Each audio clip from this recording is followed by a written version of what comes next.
Hello friends, this is from Sukhmani Immigration Services, Brampton, Canada.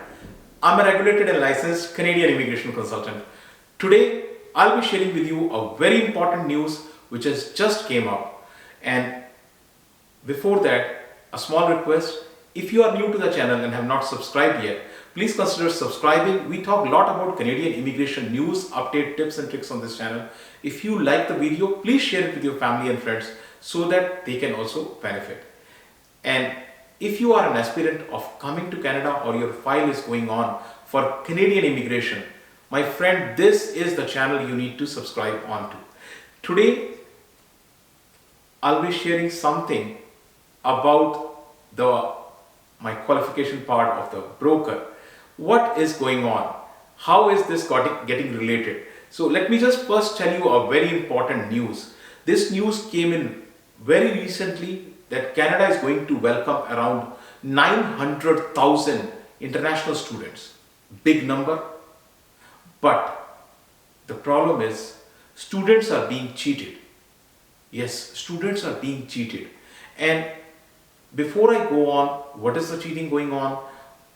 Why are they being blamed or made scapegoat?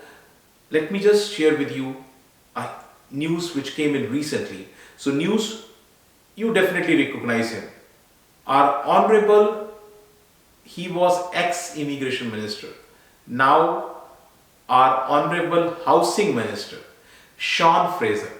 So Sean Fraser was earlier immigration minister, but now is a housing minister. And this is the statement he provided just 2-3 days back. So federal government should put a cap on student visa. And coming from Minister of Housing, how is housing getting related to immigration? Let us see. So now another statement came in from Marc Miller. Marc Miller is the current immigration minister. So Honorable Marc Miller says international students, as the number balloons, they are impacting the immigration system. Now, another statement came in from none other than our Prime Minister Justin Trudeau. And he is saying Ottawa is considering to put cap on international students to ease pressure on housing. Well, not just in Canadian news, the news also came in on Indian media, Hindustan Times. So I can share the link also, you can go in there. See, the basic requirement of a person is, it said, roti, kapda and makan. So, bread, clothing and housing. Bread, clothing and housing is the basic requirement. You can arrange bread, you can arrange clothing. What about the housing, the shelter? And you would say, what do you know about housing? This is an immigration channel. Yes, this is an immigration channel. But as I said, one of my qualification is a real estate broker also. I am practicing real estate for last 10 years. And I'm a real estate broker. A broker is one level above than a salesperson.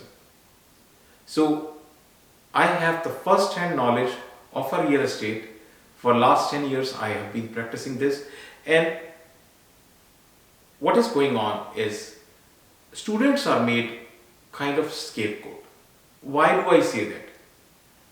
So I will share all these details about real estate in my real estate channel, which I'm going to open very soon, because real estate, just like the immigration, is also a licensed field, and it is definitely a huge knowledge base. So I will share all these years of knowledge I've gathered. I will definitely share on my real estate channel. So stay tuned for that. I will be very shortly coming up with a real estate channel. But for now, I am just sharing a little bit information here on this immigration channel. So students, they are blamed. Why they are being blamed? They are blamed because now the students are not getting the PR and they are not able to achieve the right score.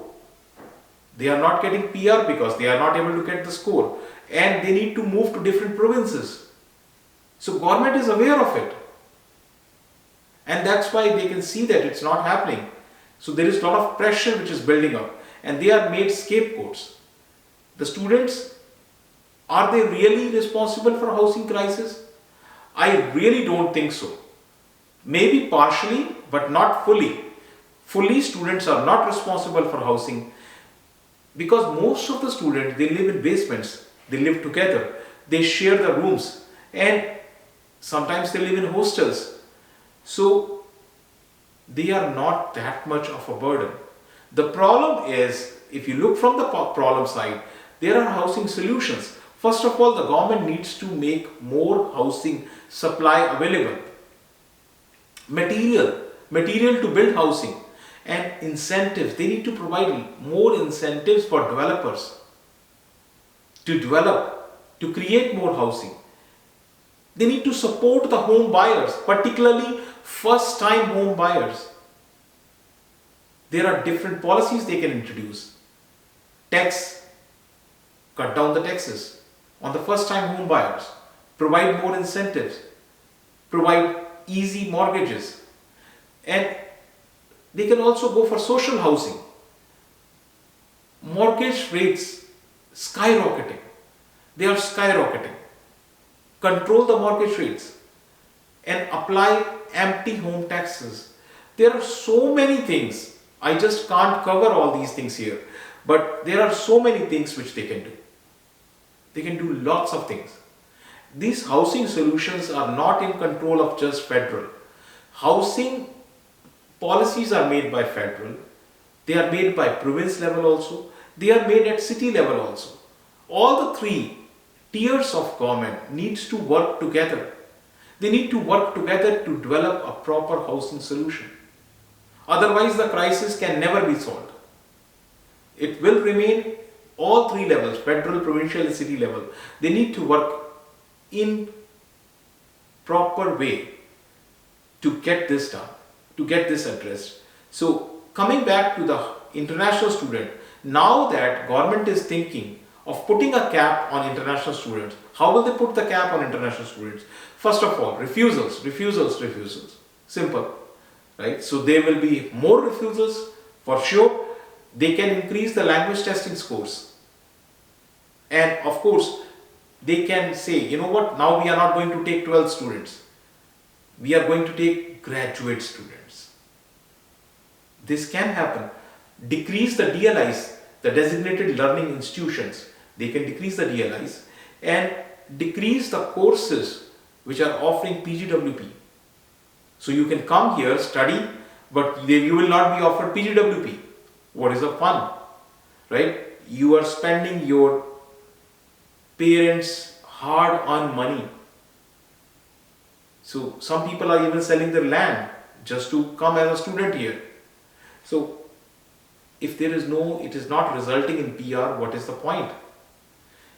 Again, there are solutions which government can do. So rather than just blaming students, they can put stop on plaza colleges. What are plaza colleges? The plaza colleges are basically like a sweatshop, like 15 by 15 size. In a plaza, just took one small room and started a college. Those colleges should be banned, right? Put limit on colleges for intake of international students.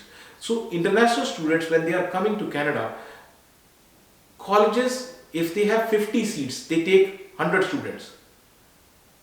And then they say, you know what, you have to drop now. So that cap should be introduced on the colleges, the limit should be introduced on the colleges that you can take only this much of international students.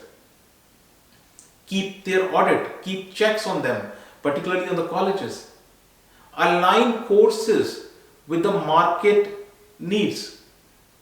I have seen people who have, what they have done, computer engineering, web development. What they are doing, pizza delivery. What they are doing, working in a restaurant. Are they making sense? Their job profile is different. Their courses are different. Their work, what they are doing currently is altogether different. So that needs to be aligned. And another funny thing which is going on.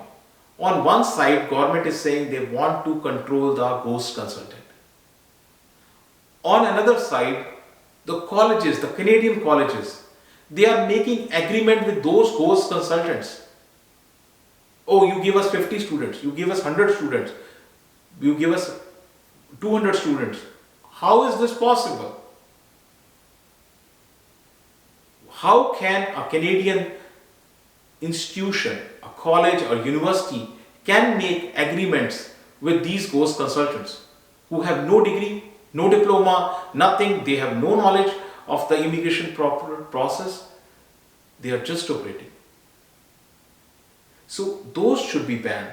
These are the things which government can do. Now your question will be what I can do, what you can do. So what you can do is you can first of all make a long-term plan. Always think longer, think ahead. Long-term planning. Look for the right consultant who can guide you properly from a long-term perspective. That is very important. And then select the right college. Right college, not just the right college. Select the right course, not just the college, not just the course. Select the location. Right location, because location is also very important. Tomorrow, if you think of going to a job, can you get a job based on your credentials? Can you get a PR from the location you are thinking? So there are a number of things which you can, and again it depends upon a person to person. So if you want to discuss your own case, more than welcome. You can discuss your own case with us. You can book an appointment. Our office is located in Brampton. Address, email ID, phone number. Everything is shared right here with you. And once again, very important thing. If you have still not subscribed to the channel, please consider subscribing. Our team puts lots of effort to bring all this information to you. And thank you very much for watching the video. Thanks.